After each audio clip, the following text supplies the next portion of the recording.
ଢେଙ୍କାନାଳ ସହରର ଖମାରସାହିଠାରେ ବିଜୁ ପଟ୍ଟନାୟକଙ୍କ ଜୟନ୍ତୀ ପାଳିତ। ଢେଙ୍କାନାଳ ସଦର ନିର୍ବାଚନ ମଣ୍ଡଳୀର ଖମାରସାହିଠାରେ ବିଜେଡି ତରଫରୁ 11:30 ସମୟରେ ବିଜୁ ପଟ୍ଟନାୟକଙ୍କ ଜନ୍ମ ଜୟନ୍ତୀ ପାଳିତ ହୋଇଯାଇଛି। ଏହି ଅବସରରେ ଏକ ସଭା ଏବଂ ଆଲୋଚନା ଚକ୍ର ଅନୁଷ୍ଠିତ ହୋଇଥିଲା। ଜିଲ୍ଲା ପରିଷଦ ଅଧ୍ୟକ୍ଷା ଅର୍ଚ୍ଚନା ପୁହାଣ ଓ ପୂର୍ବତନ ବିଧାୟକ ସୁଧୀର କୁମାର ସାବଲଙ୍କ ପ୍ରତିନିଧି ନରୋତ୍ତମ ସାହୁ ଏବଂ ଅନ୍ୟାନ୍ୟ ଅତିଥିମାନେ ମଞ୍ଚାସୀନ ହୋଇଥିଲେ ଏବଂ ଶତାଧିକ କର୍ମକର୍ତ୍ତାମାନେ ଓ କର୍ମୀମାନେ ଏହି କାର୍ଯ୍ୟକ୍ରମରେ ଯୋଗ ଦେଇଥିବାର ଦୃଶ୍ୟ ଦେଖିବାକୁ ମିଳିଥିଲା। ହିନ୍ଦୁଳରୁ ପ୍ରଭାସ ଖୁଣ୍ଟିଆଙ୍କ ରିପୋର୍ଟ, ତୁଳସୀ କ୍ଷେତ୍ର ନ୍ୟୁଜ୍।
ଝିଅ ହେବାର ଆଶଙ୍କା କରି ଗର୍ଭବତୀ ମହିଳାଙ୍କୁ ହତ୍ୟା ଅଭିଯୋଗ।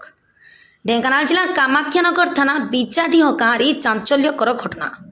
ଝିଅ ହେବାର ଆଶଙ୍କା କରି ଜଣେ 6 ମାସର ଗର୍ଭବତୀ ମହିଳାଙ୍କୁ ହତ୍ୟା କରାଯାଇଥିବା ଅଭିଯୋଗ ହୋଇଛି। ମୃତ ମହିଳା ଜଣଙ୍କ ବିଚାଡିହ ଗାଁର ତନୁ ରାଉତ। ତନୁ 6 ମାସ ହେବ ଗର୍ଭବତୀ ଥିବା ଜଣାପଡ଼ିଛି। ତେବେ ତାଙ୍କର ପୂର୍ବରୁ ଏକ 4 ବର୍ଷର ଏକ ଶିଶୁ କନ୍ୟା ମଧ୍ୟ ରହିଛି।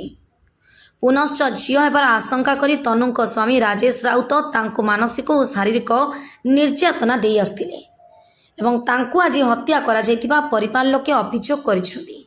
ତନୁଙ୍କ ବାପା ପରଜଙ୍ଗ ଥାନା ବସୁଲେଇ ଗାଁର ନିତ୍ୟାନନ୍ଦ ଭୂତିଆ 2018 ମସିହାରେ ଝିଅକୁ ବୈଦିକ ରୀତିରେ ବିବାହ କରିଥିଲେ। ତେବେ କିଛି ମାସ ପାରିବାରିକ ଜୀବନ ଠିକ୍ଠାକ୍ ଚାଲିଥିଲା। ତେବେ ପ୍ରଥମେ ତନୁଙ୍କର ଏକ ଝିଅ ଜନ୍ମ ହୋଇଥିଲା ଓ ପରେ ତନୁ ପୁନଶ୍ଚ ଗର୍ଭବତୀ ପରି ଝିଅ ହେବାର ଆଶଙ୍କା କରି ତାଙ୍କୁ ସ୍ୱାମୀ ନିର୍ଯାତନା ଦେଇଥିବା ଅଭିଯୋଗ ହୋଇଛି, ଯାହାକୁ ନେଇ ପରିବାର ଲୋକେ କାମାକ୍ଷାନଗର ଥାନାରେ ଅଭିଯୋଗ କରି ତନାଘନା କରିଛି ପୋଲିସ। ସେପଟେ ତନୁଙ୍କ ସ୍ୱାମୀ ଫେରାର ଥିବା ଜଣାପଡ଼ିଛି।